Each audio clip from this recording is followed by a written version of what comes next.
আসসালামু আলাইকুম। লতিরা চাষ করে আধো মাসে লক্ষ টাকা ইনকাম করা সম্ভব কিনা অনেকে বিষয়টা জানতে চাচ্ছেন। তো আমি বিষয়টা আজকে ক্লিয়ার করব। আর 1 বিঘা জমি থেকে মাসে কত টাকা আসতে পারে, কিভাবে জমি প্রস্তুত করবেন, আর ধানের জমিতে এটা কিভাবে রোপণ করবেন, আমি সম্পূর্ণ প্রসেসটা আজকে বলে দিব। তো যারাই আগ্রহ আছে লতিরা চাষ করার, আপনাদের অঞ্চলে কোথাও চাষ হয় না এরকম অঞ্চলে যারা চাষ করবেন তারা বেশি লাভবান হবেন। যেমন আমাদের এদিকে সবাই লতিরাজ করে, কিন্তু সবাই অতটা লাভবান হতে পারছে না, কারণ সবাই করে যে জিনিসটা সবাই করে সেখানে সবাই লাভবান হওয়া সম্ভব না। যেখানে লতির বীজটা চাষ হয় না, যে অঞ্চলে শুধু ধান চাষ হয়, এখন কৃষকরা ধান করে প্রত্যেকবারই লসের সম্মুখীন হচ্ছেন। সব কিছু মিলিয়ে সমান সমান থাকে, লাভ হয় না। তো আমরা সেই জমিগুলোতে আমাদের বড় অঞ্চলে এখন দিন দিন জনপ্রিয় হয়ে উঠছে এই লতিরাজ চাষ। কারণ হচ্ছে এটা আপনি লাগানোর 1.5 মাস 2 মাসের মাথায় ফলন শুরু হয়, টানা 10 মাস ফলন থাকে।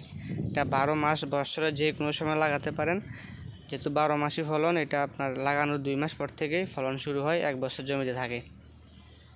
ধানের জমিতে ভালো হয় যে জমিগুলোতে হালকা পানি থাকে বা মাঝে মধ্যে পানি দিয়ে পানি আটকে রাখা যায়, এমন জমিতে খুব ভালো হয় এটার চাষ।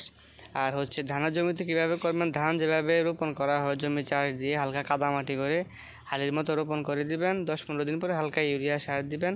2 মাস পর থেকে লতা আসা শুরু হবে, এর মধ্যে আগাছা পরিষ্কার করে দিবেন, বাস শেষ। কোনো ঝামেলা নাই চাষ পদ্ধতিতে। আর হচ্ছে এটা থেকে লতা যদি আপনি 1 বিঘা করেন তাহলে মিনিমাম 4 থেকে 5 মণ লতা আসবে। অনেকে 10 মণ 15 মণ 20 মণ বলে, এগুলো বেহুদাই বুকাস।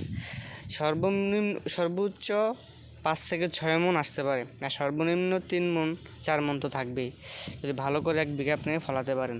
তো এই 1 মণ লতির দাম যদি কেজি যদি আপনার 40 টাকা করে হয়, তাহলে 1 মণের দাম কত আসে, আর এভাবে 5 মণের দাম সর্বনিম্ন কত টাকা আসে বুঝতে পারতেছেন।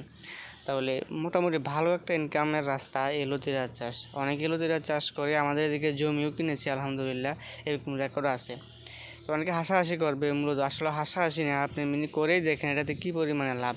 ধানের জমিতে আপনার যে লাভ, এর থেকে 4 ডবল লাভ। এটাই চারা বিক্রি করতে পারবেন, ফুল বিক্রি করা যায়, তারপর হচ্ছে আপনার কচুটা 20 থেকে 25 টাকা পাইকারি বিক্রি করা যায়।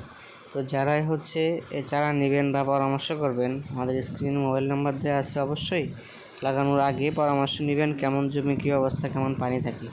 আর একটা বিষয় হচ্ছে, আমরা সারা বছর কৃষককে যারা আমাদের থেকে চারা নেয় আমরা তাকে আপডেট দিয়ে থাকি, চারার খবর নিয়ে রাখি, কখন কী দিবে না দিবে সব কিছু সেজন্য বলে দিই। আর এটা একদম স্যাম্পল ধানের মতোই চাষ পদ্ধতি। যারাই নেবেন লাগানোর আগে অবশ্যই কল দেবেন, পরামর্শ করবেন। পরামর্শ করে আপনি কোনোদিনও ইনশাল্লাহ ঠকবেন না। পরামর্শ না করে নিজে কিছু করলে অবশ্যই ঠকার সম্ভাবনা বেশি হতে পারে। সবচেয়ে বড় কথা হলো, আমাদের কুমিল্লার জাত লতিরাজের জন্য বিখ্যাত, সেজন্য বিখ্যাত অঞ্চলের জাত নিন, আলহামদুলিল্লাহ নিশ্চিন্তে ফলন শুরু করে দিন। আসসালামু আলাইকুম।